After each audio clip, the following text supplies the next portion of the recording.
Great, excited. This is the best part of the season, and can't wait to get down to Nashville and go to work.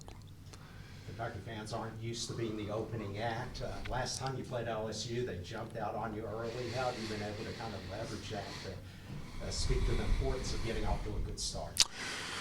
Well, it's been a goal of ours the entire season, with some success and some not so much success. But I think our guys understand that what a priority, especially in tournament play, that we from the opening tip that we have the highest level of intensity, especially on the defensive end. So I think that'll be important in the game tomorrow. Knowing you're going to play that early game for as long as you play this week, do you change up the routine at all? I mean, obviously you guys have played noon games in the past, but do you change up the schedule?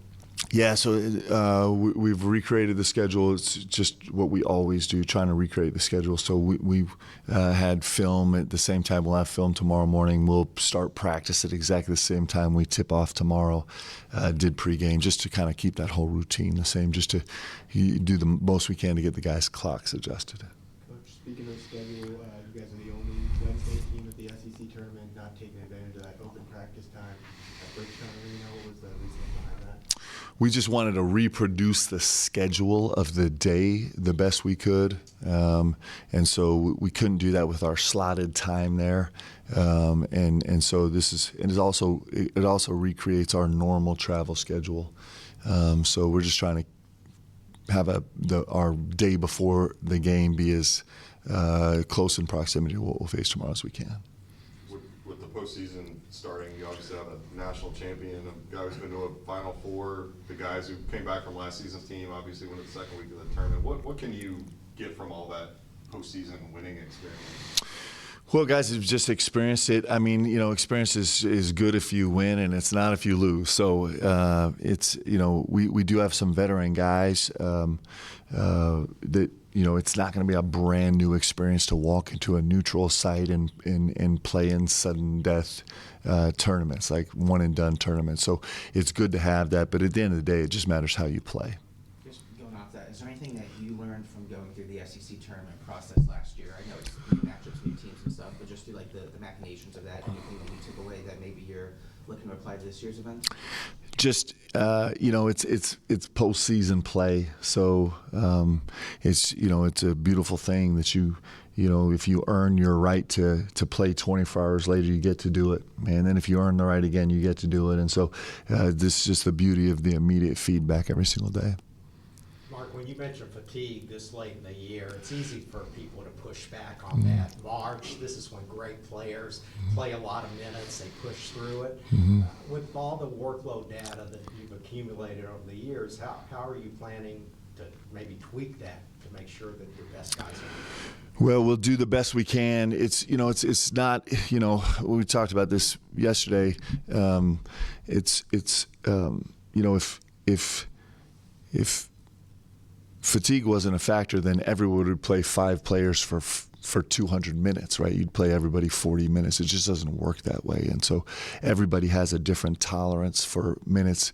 As you study guys, you see where their production starts to go down. So what we'd like to do is we'd like to do the very best we can, and it's affected by all kind of things, fouls and rotations and matchups and everything else. But we'd like to do the very best that we can to spread the minutes out the most we possibly can and be as competitive as we can. It's the same thing as when you go into every single game.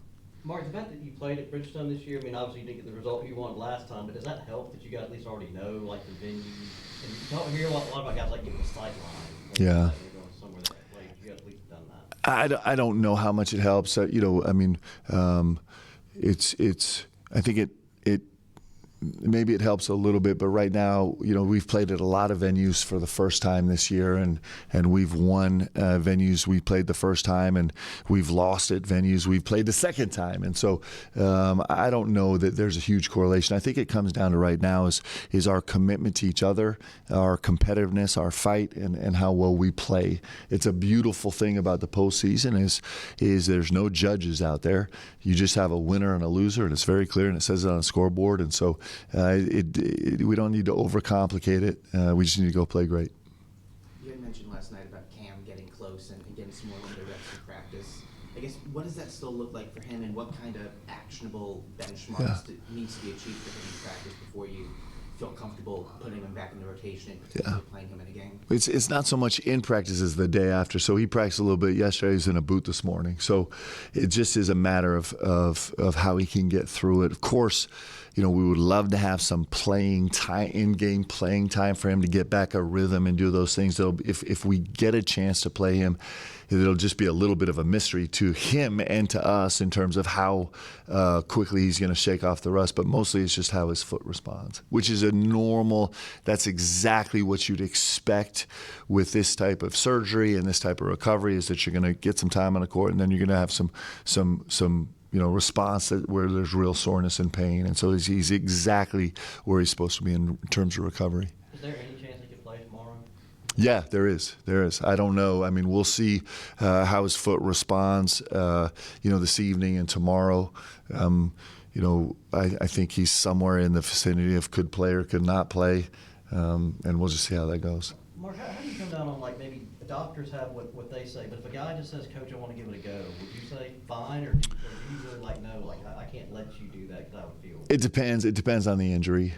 So if there's injuries that are just a pain tolerance injury where you're going to have a little more latitude, but there's also injuries where you could do significant further damage, where sometimes we have to step in and say, hey, it's just not. We're not going to put you out there. So it depends on what the injury is. It seems like that teams have discovered that if they leave Colin open, bad things are going to happen to him. Mm-hmm.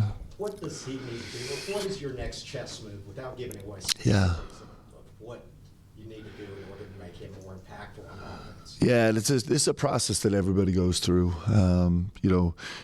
Everybody goes through the process. If you're fortunate, if you play well, you go through the process of moving up the priorities on a scouting report, and it changes everything about your experience. And so there's a learning curve and a learning process about when teams when your gravity increases, which Colin's gravity, he's earned the right to have his gravity increase massively, then it changes the way you find opportunities, how you find opportunities. So you can approach it a lot of different ways. One is incorporating different skills and reads and how you attack actions. Two is schematically trying to come up with different ways to do it. And three is adding to your game where you can punish teams in different ways. So and then fourth is like, it's just the evolution of great shooters, is that you end up getting comfortable taking even harder shots sometimes, right? And so it's a growth process. Everybody goes through it if you earn it. There's not that many people that earn it, but he certainly earned the right to be one of the top guys on the scout, and he's proven that he's a growth mindseted young man that's going to continue to find answers, so he will. Did you see something happen similar with Kobe last season, and is that maybe part of what led to his kind of mid-range at the end of the season? Yeah, and Kobe came into our program as the most efficient offensive player in the country, really making threes, but was coming off the bench most of the season at Dayton, and so he was doing it in that role. And he came here and started making shots early, and then there was he probably got to.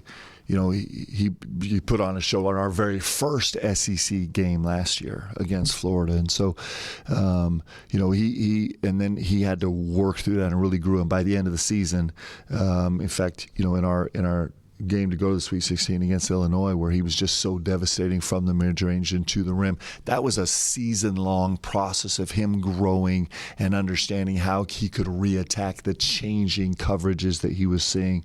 So it's a fun process to go through. You have a posting for a player development job up right now that ends this week. Can you kind of explain in some detail what you're thinking about that position? Yeah, really important position for us. It's a back office position. Somebody that can model for us 24/7. They can do salary cap models. They can do win share models. They can do comparison research in terms of us trying to have some just get as deep into the details of managing this spring's roster construction as we can. It's really important to have somebody that literally 24 hours a day, 7 days a week is going to be just war gaming and modeling over and over and over again. And so we're excited about filling that position. It's going to really help us as a staff collect information. Are you hoping to have that kind of in place before the portal opens? I'd like to have it in place today. Is this something that, I'm not legally allowed to have it in place today because Until Saturday. it's got to close. Yeah. is this position something that you identified, like, throughout the course of this season that you would like to add to the staff, or something that maybe even last portal season, you're like, oh wait, we would like to have someone in this role because it would fill a need? Yeah, with the changing dynamics, this is not the final piece that we'll add. This is a piece that's going to make a big difference for us in our information gathering and our analysis of data. Like it's going to be massively important for us to make the best educated guesses that we can. And so this is something that we've been playing with, just trying to find the right time and exactly the right description of the job where we could understand exactly the window of what we wanted. And I think we're there right now. I think we have some elite level applicants that will fill this little niche position perfectly. So I'm excited to get through the process and get this person in-house and have them grind away, Anything you want to say to the fans who have saved their money, planned their Yeah. vacations for this week down here? Well, listen, again this year, Deb, we had the most the highest in-house attendance of any program in the country, right? 350 some odd thousand people in attendance at our home games. BBN is incredible. For a season as dramatic as we've had this year, for BBN to keep showing up more than any fan base in the country it's incredible. It's breathtaking, and so I would say bring it.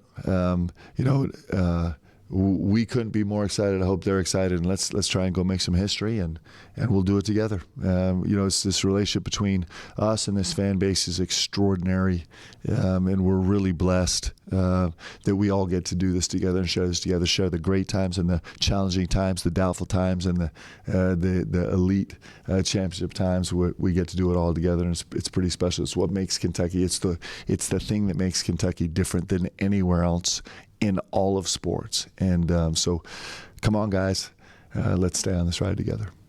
All right, thanks, guys.